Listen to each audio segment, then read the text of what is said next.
જય શ્રી મહાકાલ. વારંવાર એકની એક વાતો કરતી હોઉં છું કે હું કોર્ટમાં એડવોકેટના રૂપે પ્રેક્ટિસ કરતી હતી અને હાયર સેકન્ડરી સ્કૂલમાં ટીચરની નોકરી મળી, સનદ મેં જમા કરાવી દીધી. સ્ટેજ પ્રોગ્રામ પણ કલાકારના રૂપે મેં ઘણા બધા કર્યા. જીવનનો અનુભવ છે એટલે કંઈક ને કંઈક કહેતી રહું છું. હું એમ માનું છું કે દરેકે પોતાના ધર્મ પ્રમાણે આપણે જે પણ ભગવાનને માનતા હોઈએ, આપણા સંસ્કાર પ્રમાણે લગ્ન કરવા જોઈએ તો સુખી થવાય છે.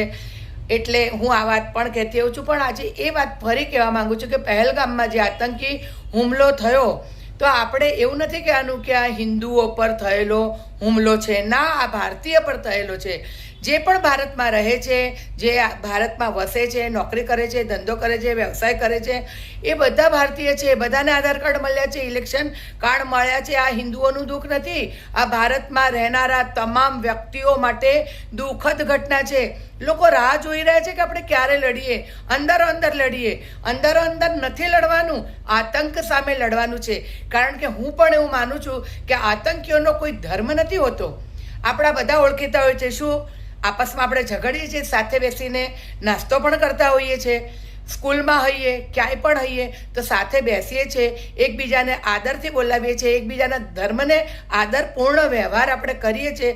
ભલે આપણે આપણા ધર્મમાં માનતા હોઈએ, એટલે લડવાનું નથી, બધાએ ભેગા થઈ જવાનું છે આતંકીઓ સામે.